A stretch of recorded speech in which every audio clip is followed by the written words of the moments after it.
मैं पूजा दुबे, आप देख रहे हैं फास्ट न्यूज इंडिया। अगली खबर यूपी के प्रयागराज से, जहां मुख्यमंत्री योगी आदित्यनाथ ने कहा महाकुंभ की तैयारियां चल रही हैं युद्ध स्तर पर। खबर के बारे में विस्तार से जानेंगे, उससे पहले लेंगे एक छोटा सा ब्रेक के बाद जल्द हाजिर होंगे। इस खबर के प्रायोजक हैं फास्ट को। जल्दी हो जाना तो फास्ट को बुलाना। बाइक से लेकर लग्जरी कार, सेल्फ ड्राइव पर उपलब्ध। ग्रुप ट्रेवल के लिए लग्जरी बस भी उपलब्ध। सबसे सस्ता एक बार सेवा का मौका अवश्य दें। व्हाट्सएप करें 9044808808। ब्रेक के बाद आप सभी का स्वागत है। खबर यूपी के प्रयागराज से, जहां आज प्रयागराज में मुख्यमंत्री योगी आदित्यनाथ दौरे पर हैं। वहीं आज इलाहाबाद विश्वविद्यालय में दीक्षांत समारोह में शामिल हुए, साथ ही नगर निगम में कंट्रोल रूम का उद्घाटन किए। उसके बाद नागवासुकी मंदिर में पूजा अर्चना कर परेड ग्राउंड में नाविकों और स्वच्छ कर्मियों को लाइफ जैकेट वितरण किया। उसके बाद मेला प्राधिकरण में समीक्षा बैठक करने के बाद मीडिया ब्रीफिंग किए और बताया कि महाकुंभ की तैयारियां युद्ध स्तर पर चल रही हैं। बहुत जल्द तैयारियां पूरी हो जाएंगी। और वहीं बताया कि 13 दिसंबर को प्रधानमंत्री मेले का शुभारंभ करेंगे। देखिए यूपी सेंट्रल से state bureau chief Manoj Singh की रिपोर्ट। सुचारू रूप से चला पाएगा। हम सब सौभाग्यशाली के माननीय मुख्यमंत्री जी आज हम सबको आशीर्वाद देने के लिए मंच पर उपस्थित आप सबकी करताल ध्वनि के बीच, बहुत जोरदार तालियों के बीच भारत माता की इस उद्घोष के साथ हम माननीय मुख्यमंत्री जी का और मंच पर उपस्थित सभी अतिथिगणों का स्वागत, अभिनंदन और वंदन करती है।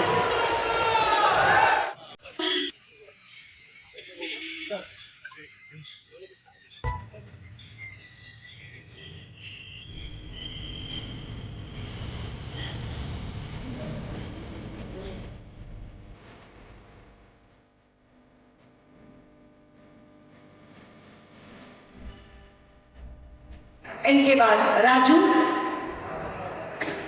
इन सभी को बीमा कवरेज प्रदान किया जा रहा है माननीय मुख्यमंत्री जी के कर कमलों से।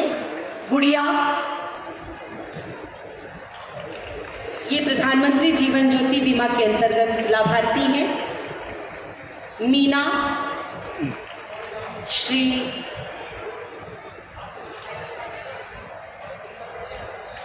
अमरीश कुमार। महाकुंभ 2025 की तैयारी युद्ध स्तर पर चल रही है। आज हम लोगों ने एक बार फिर से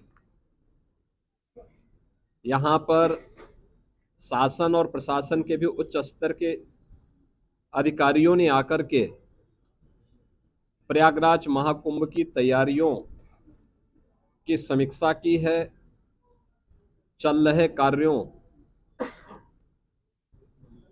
का निरीक्षण भी किया है।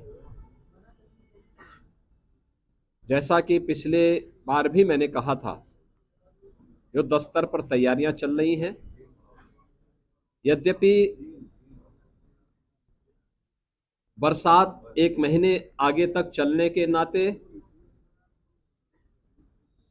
हम लोग पिछली बैठक के दौरान लगभग एक महीने लेट थे, लेकिन इस बार जब मैंने समीक्षा की है तो मैंने पाया है कि हम लोग 13 जनवरी से लेकर के 26 फरवरी के बीच प्रयागराज महाकुंभ का यह भव्य और दिव्य आयोजन होगा। इस भव्य और दिव्य आयोजन की तैयारी हमारी एक महीने पहले पूर्ण हो चुकी होगी और यह हमारा सौभाग्य होगा कि प्रयागराज महाकुंभ 2025 के शुभारंभ के लिए आदरणीय प्रधानमंत्री जी का मार्गदर्शन हम सबको प्राप्त होगा। इस दृष्टि से यहाँ पर पूरे युद्ध स्तर पर तैयारियां चल रही हैं। हर विभाग रुचि लेकर के, केंद्र और राज्य सरकारें पूरी तत्परता के साथ इस कार्यक्रम को आगे बढ़ा रही है। मैंने पिछली बार भी कहा था कि इस बार मेला का क्षेत्रफल हम लोगों ने 2019 की तुलना में 800 हेक्टेयर अतिरिक्त बढ़ाया है। पिछली बार हम लोगों ने कुंभ के दायरे को काफी बढ़ाया था, उसका काफी अच्छा सार्थक परिणाम था। गत कुंभ में लगभग 80,000 के आसपास टेंटेज और 60,000 के आसपास संस्थाओं को हम लोगों ने प्रदान किए थे। इस बार इसकी संख्या हम ठीक दुगना 1,80,000 करने जा रहे हैं।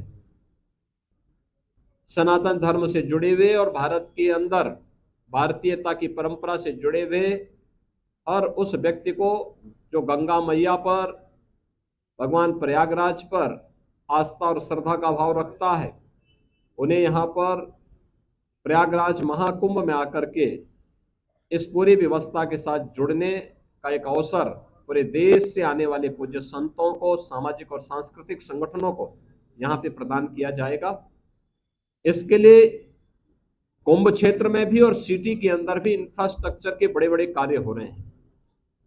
ये सभी कार्य समयबद्ध तरीके से चल रहे हैं और आप मान करके चलिए कि कुछ कार्य 30 नवंबर तक, कुछ कार्य 10 दिसंबर तक कंप्लीट हो चुके होंगे और उसके उपरांत आदरणीय प्रधानमंत्री जी का यहाँ पर 13 दिसंबर को आगमन, माँ गंगा की पूजा, प्रधानमंत्री जी के द्वारा डिजिटल कुंभ की जो अपेक्षा की गई है उसके डिस्प्ले के कार्यक्रम का अवलोकन और प्रयागराज के भव्य और दिव्य कुंभ की दृश्य जो यहाँ पर विकास के कार्य हुए हैं, इन सब के लोकार्पण का भी एक कार्यक्रम इस अवसर पर आदरणीय प्रधानमंत्री जी के कर कमलों से होगा।